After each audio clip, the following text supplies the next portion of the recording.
walang pagkakamali sa naging pahayag ng Pangulo. Yan ang sabi sa Palace Press Briefing ng ating Auntie Claire or aka UCC, kaugnay sa pagkakadetain daw ni dating Congressman Zaldico sa Prague. For more stories, kasama po natin ngayon ang ating mojo sa Malacanang, Julie Baiza. Julie, may nagtanong na naman ba kanina? Hindi, akala ko ba na ipaliwanag? Grabe, tumble ng Auntie Claire natin nung isang araw, di ba? Yung paliwanag.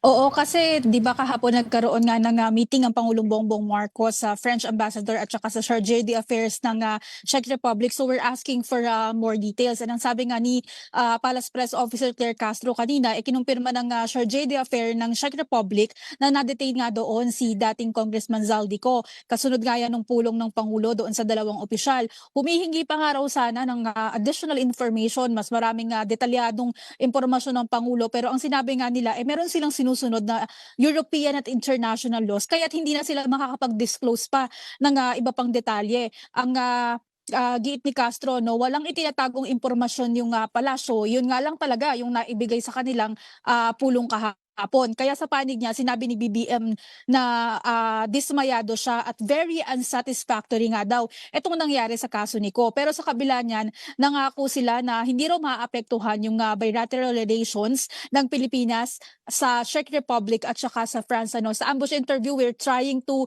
squeeze more information pa sana kay Yusek Claire, pero sabi nga niya, wala na talaga silang iba pang impormasyon na mailalabas, kasi yun din daw yung isinasagot naman nung yun yung sinasabi ng mga opisyal, at ayaw naman daw ng Pangulo na lumabag sa batas yung ambassador ng France at Chargé d'Affaires ng Czech Republic. Kaya kumbaga iginalang niya yung hindi pagbibigay ng any additional information.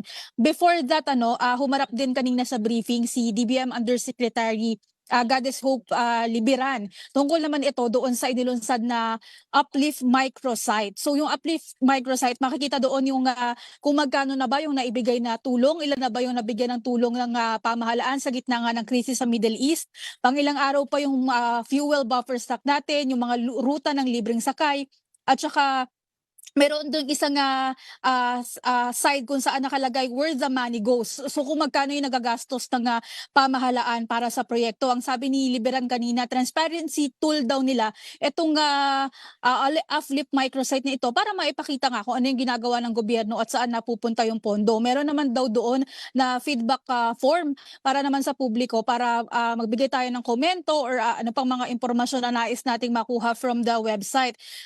In line with this, meron ding pinopropose na uplift bill. So ang pondo daw ay at least 155 billion pesos, pero hindi pa fix yung pondo na yan at proposal pa nga lang din itong uplift bill. So magbabago pa daw yan, depende sa i-identify ng implementing agencies. So again, ito daw site na to inilunsad nila para maiwasan ng mga fake news dahil marami raw mga iba-ibang impormasyon na lumalabas. So ngayon, centralized na raw yung information at makatutulong na para makita nga ng publiko ano yung, or nakalatag na dyan ano yung ginagawa ng gobyerno. Lord Denise. Okay, mahina pala tayo, no? Sa mga sa France at sa Czech Republic.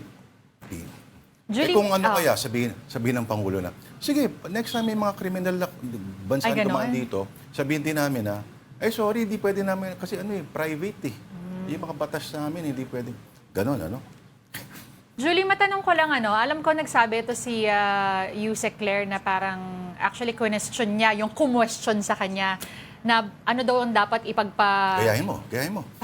ipaghingi ng sorry ng Pangulo. He was reporting what she said, a legit information he got at that time. Pero ano ang tingin ng palasyo, Julie, dun sa pag-announce nila without getting yung tinatawag nga ng netizens, resibo? Ang sabi nga ni Yusek Claire, wala namang maling inireport ang Pangulo kasi at that time talagang nasa Czech Republic pa si dating Congressman Zaldico. Hindi rin naman daw ginamit ng Pangulo yung term na naaresto. So wala sa kanya yung pagkakamali. And ito kasing pagkakalipat nga sa France ay development. So again, at that time, factually daw yung sinabi ni PBBM, kaya't para saan yung pag-apologize? Lahat din naman daw umasa na mapapauwi ng bansa si Ko.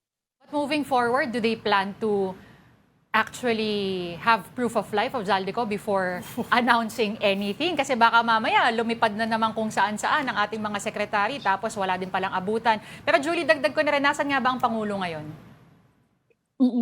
Kaninang umaga si PBBM nasa Samar para doon sa bawat bayan makikinabang o yung pagbibigay ng pondo sa mga bayan para sa mga isinusulong na iba't ibang programa. Namahagi din siya ng bigas doon sa mga piling benepisyaryo sa lugar. And bukod dyan, tomorrow, holiday, May 1, may pupuntahan din ang Pangulo na event at antabayanan daw kung may mga ia-anunsyo siya para sa mga manggagawa. Alright. Huwag daw pangunahan, sabi Auntie Claire. Hindi pwedeng pangunahan ang Pangulo? Ayaw pangunahan. Oo. Pero may pupuntahan daw ang event. Maraming salamat sa ating mobile journalist, Julie Baiza, reporting to us live from Malacanang.